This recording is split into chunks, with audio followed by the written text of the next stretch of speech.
I was born into a multi-generational family that actively practiced satanic ritual abuse. And so from birth until 37 years old, I was accessed and utilized without really even knowing that that was what was going on with me. So from birth is when I was exposed to it. I was also exposed to and brought into it on a more organized level through the Mormon Church. So my family were members of the Church of Jesus Christ of Latter-day Saints, and also the behind the scenes underground organization of the blood cult that actually runs that church. And so through a series of some different testing, one of which was actually through me being on Romper Room. And so as the children on that particular show, and me in particular, I can speak for myself, were recorded and studied. From that, I was chosen by a high-level member of the Mormon Church who was actually in the highest level. There's what they call the general authorities, and then the first presidency is the president and his two counselors. So at the time, it was a member that was actually was a general authority that did choose me to be one of the children that he owned. And so I would be delivered to the church administration building in Salt Lake City. And that would happen often. And that began when I was around 5 years old. And that continued until we moved to Texas when I was I think it was 1980, 81 when that happened. So I was in ninth grade. So from about 5 years old to 14, 15 years old, I was being accessed and utilized by not only my family and other people in the community or members of the blood cult community. I was also part of rituals and ceremonies with the highest level of the Mormon Church administration. Typical experiences could range anywhere from, I want to say, incest. That would be in a familial setting. So from incest all the way to human sacrifice. I witnessed animal sacrifice. I was part of rituals where children and teenagers and adults were ritually sacrificed and killed. I was made to drink blood. I was made to eat human flesh. I was also part of rituals that were specific to mind control, specific to splitting me off, so creating multiple personalities. And that was something that didn't happen just in ritual settings. That was also something that was practiced at home in familial settings. I was put under testing, so it was kind of more of a mind control thing where different skills and levels and abilities that would be physical, mental, emotional, and spiritual were also tested. And so I became somebody that, like they would record all of this so that they knew how to utilize me or what they would be utilizing me for based on those abilities, how I would be trained, what different personalities could be created that they could utilize, all of which would be called up when they wanted to call them up if they chose to. I was unaware that I had the personalities, but I did actually have multiple personalities at one time until I did go through some extensive therapy, actually.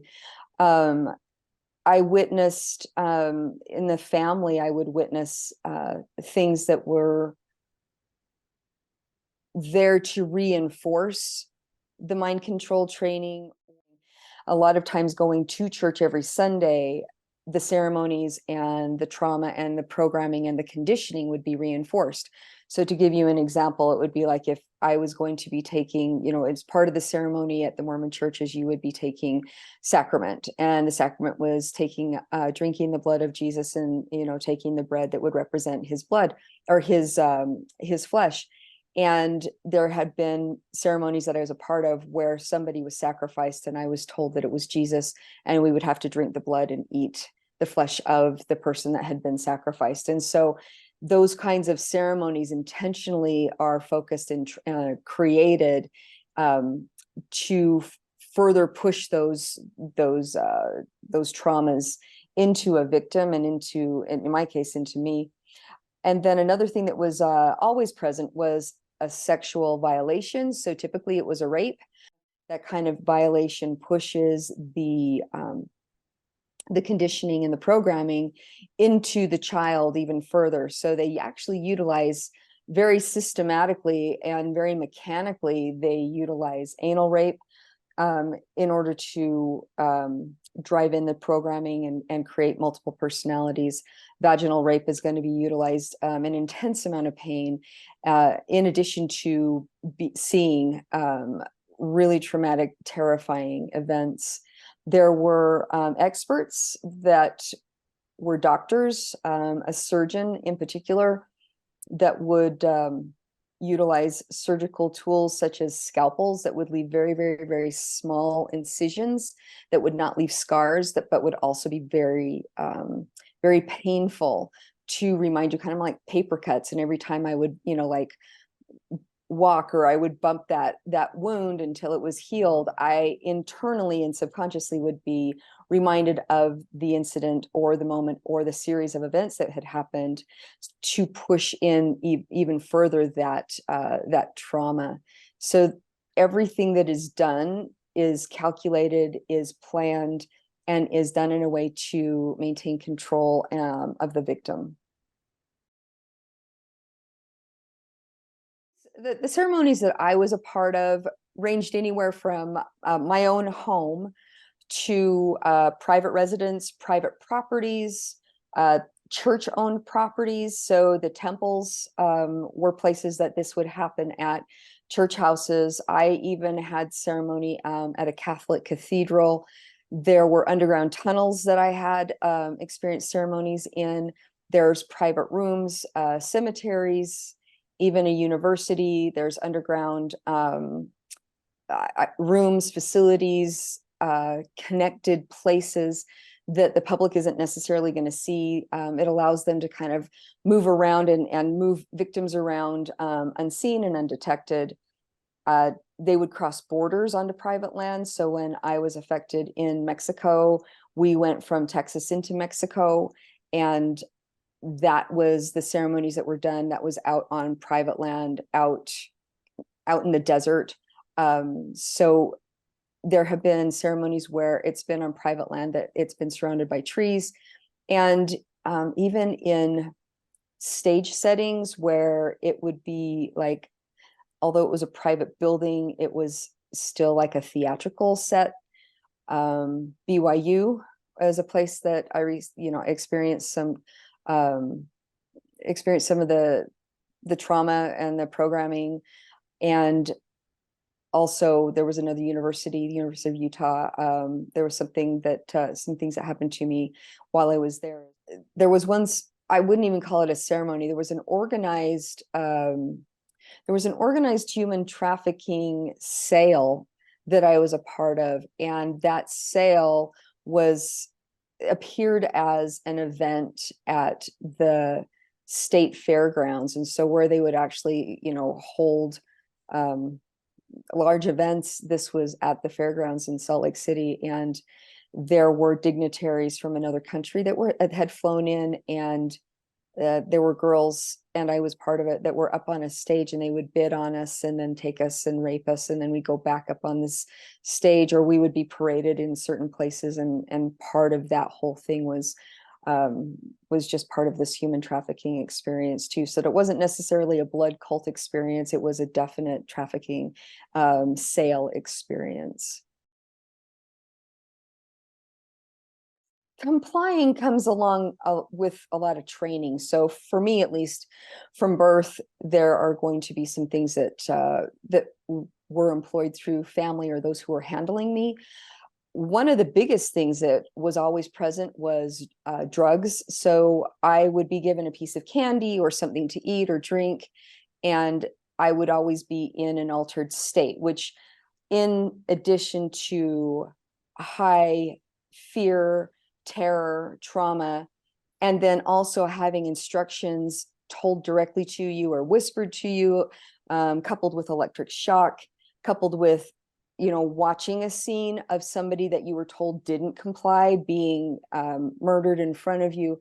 There was a number of different ways that all of this would combine to really drive in an obedience and a certainty that you would not break the silence, that you would actually obey, that you would comply, whether you were conscious of it or not, because there was so much validation and evidence that was constantly there in front of you when you were in these traumatic experiences, that there's really nothing else that you would want to do. It's always demonstrated that there's no way out. And that the training, at least for me, was so thorough on not trusting myself, not trusting my own judgment, and being shown that there was no way out, either of the room or of who was controlling me, who the family members were. That also reinforced it. And there was also very calculated and specific programming and conditioning against God. So even praying your way out of someplace, God never shows up, or God is the one that is hurting you. That was demonstrated often where somebody would pose as Jesus, and I would be a victim to being brutally hurt or drowned almost to death. And then the one that would end up rescuing me would be somebody that I would bond to, whether it was my handler or whether it was Lucifer. And so the dissociation with who I can really trust, even when it came to deity, I would say the top one out of these two was when we were in this desert setting in Mexico. And it was what I believe was opening the border from Texas to Mexico for a particular kind of trade with a high dignitary group. And the man whose private property we were on had a daughter. I believe she was a stepdaughter.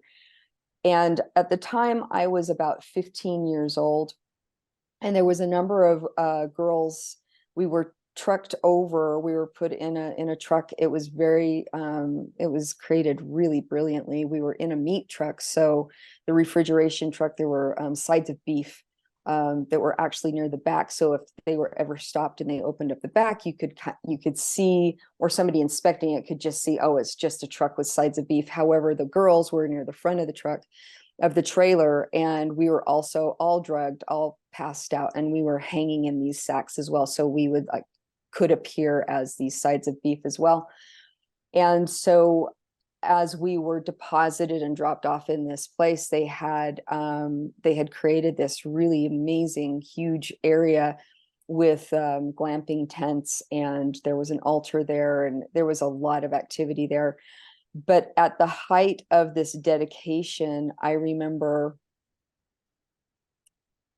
they had created a ceremony. There was chanting, they wore robes, and they called the girl out, this daughter or stepdaughter, out of the tent, and she came out dressed all in white. She was probably one of the most beautiful things I'd ever seen now. And I was also under the influence of drugs too. So it was there. It was hazy, but I was also very clear on what I was seeing. And I remember her walking up to this altar and getting upon it all by herself. And then at a certain point, they handed her this gold dagger, and she plunged it into herself, almost like a self-sacrifice.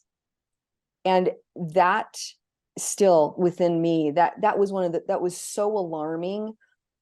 That was so alarming that something like that, in the way I was witnessing it, what actually could happen. And then they finished her off. You know, the men that were standing, there was 3 men that were standing like behind this big stone altar that she laid herself on. And I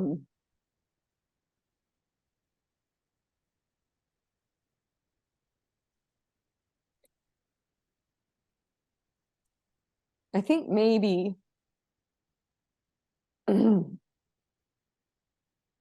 After all the ceremonies that I had seen and witnessed, there were more ceremonies that I could say had happened to a victim. But in this case, to see that she was clearly not herself, clearly in this daze, but clearly following through on these instructions, almost like she was on some kind of hypnotic, I don't know what to call it. I've actually since then researched and studied and found that there is a particular drug where that you would actually do whatever you were told, and you can't deny it. You can't refuse it, even if it is to take your own life. And in my mind, that made sense to apply it here. But it still affects me. And later, by some kind of interesting turn of events, I found out through another victim who happened to be related to this man that owned that property, because it's a Mormon community. And so this is years and years later. I found out that he did have I think it was a stepdaughter that had died, and they called it an accident, that he and she were out riding the fence line in Mexico, and the horse got spooked and threw her, and she was thrown onto a fence and impaled, and that's what everybody took as the reason why she was killed, and how tragic that was, and how distraught he must have been and brought her back, when in reality I witnessed one of the worst ceremonies I've ever seen in my entire life or history through this. The message I would share with everybody is to really understand that your own self-led healing is the most important thing that you could possibly do. Get to know who you are, what it is that is driving you. I guess, we all have our own memories, whether we remember them or not. We all have our own traumas. They don't have to be as extensive as this, but you are worth it. You are worth doing this work. I became my own inner archaeologist, and I have all my answers. I healed and have become the person I am now in such a more empowered place, because I actually found the answers within me, and I watched myself, just by getting these memories, heal from them, not even going after whatever I didn't even know I was going after. But the empowerment, the healing, and the life-changing life I'm leading now, and experiences that I have in front of me and that I can look at behind me, are just so much different, because I took the time, and I'm still continue to take the time, to do my own self-awareness and self-healing. And so my message is, you're worth it. My message is, be your own inner archaeologist. Learn and do whatever you need to do to just be the most aware, most thorough, cohesive person that you are, and just know that it's possible. If you have like multiple personalities like I did, it is possible to have them be integrated, and to be a sovereign, be a person that is brought together as one. You might hear that false memories are a thing. You might hear that it's not possible to integrate. You might hear that all you have to do is cope, and that's not true. I'm here to tell you that it is so possible to heal and to be really well adapted, just by doing your own work. So I feel like it's worth doing. It's so important.